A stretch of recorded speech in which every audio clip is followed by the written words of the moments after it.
Hey everybody, tonight's video is called The Wheat and Tares, and tonight we continue our skip through study in the Gospel according to Matthew, where we're going to be looking at the parable of the wheat and tares, and we're going to talk about the meaning as well. So this chapter gives Matthew's third great discourse through a collection of parables on the nature of the kingdom of heaven.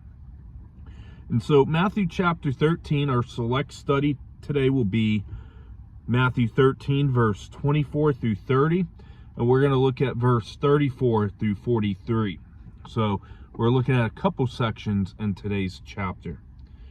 So Matthew 13:24 opens up, "Another parable he put forth to them, saying, The kingdom of heaven is like a man who sowed good seed in his field. But while men slept, his enemy came and sowed tares among the wheat and went his way. But when the grain had sprouted and produced a crop, then the tares also appeared. So the servants of the owner came and said to him, Sir, did you not sow good seed in your field? How then does it have tares? He said to them, An enemy has done this. The servants said to him, Do you want us then to go up and gather them up? But he said, No, lest while you gather up the tares, you also uproot the wheat with them. Let both grow together until the harvest, and at the time of the harvest I will say to the reapers, First gather together the tares and bind them in bundles to burn them, but gather the wheat into my barn." So tares are a type of weed that can hardly be distinguished from wheat until the head matures. And in the agricultural setting, sowing darno in someone else's wheat field was a way for enemies to destroy someone's livelihood catastrophically. And it pictures Satan's efforts to deceive the church by mingling his children with God's, and in some cases making it impossible for believers to discern the true from the false. And we're going to be looking at the parable explained by Jesus in verse 34 through 43 here shortly. And so this parable of the wheat and tares clearly describes corruption among the people of God. And the wheat is representing the people of God. Some corrupting influence is brought in, an influence that may look genuine, even as tares may resemble real wheat. And in the interest of preserving and protecting the wheat, the wise farmer didn't separate the tares from the wheat until the time of harvest.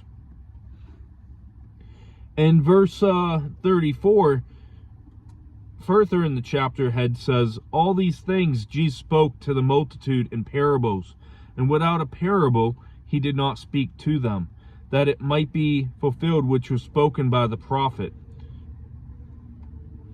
So for the rest of Jesus' Galilean ministry, Jesus' public teaching all consisted only in parables, as the result in increasing opposition from the Jewish leaders.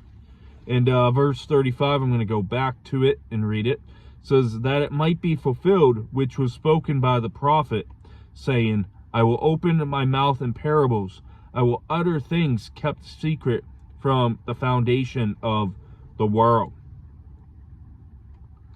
So the prophet in this case is speaking of the psalmist back in Psalm 78 verse 2. Verse 36 through 39. Then Jesus sent the multitude away and went into the house. And his disciples came to him, saying, Explain to us the parable of the tares of the field. He answered and said to them, He who sows the good seed is the Son of Man. The field is the world. The good seeds are the sons of the kingdom, but the tares are the sons of the wicked one. The enemy who sowed them is the devil. The harvest, the end of the age, and the reapers are the angels. So Jesus himself provides the interpretation for his parable. And the field represents the whole world, not just Israel or the church. And God withholds immediate judgment for the sake of the elect who are in the world. and the righteous have had to live in the midst of the unrighteous from the beginning. In verse 37, I want to reread, says, he answered and said to them, he who sows the good seed is the Son of Man. So the true sower of salvation seed is Jesus himself, and he alone can give the power in the heart to transform. And he's the one who saves sinners even through preaching and witnessing of believers. And it's not the job of the church to weed out those who appear to be Christians, but actually they're not Christians. That's God's job at the end of the age.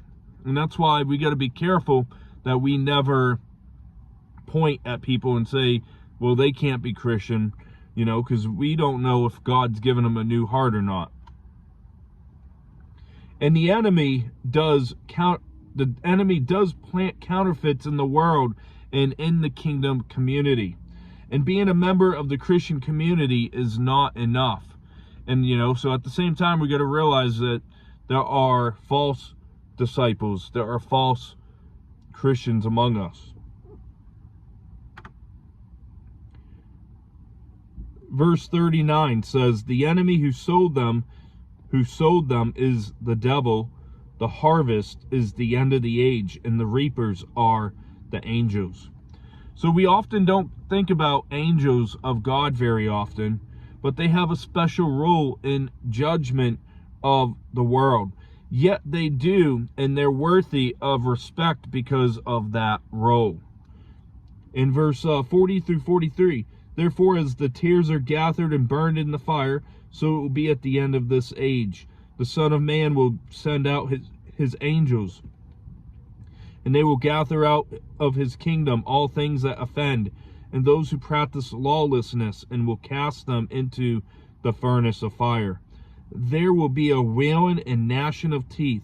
Then the righteous will shine forth as the sun in the kingdom of their Father. He who has ears to hear, let him hear.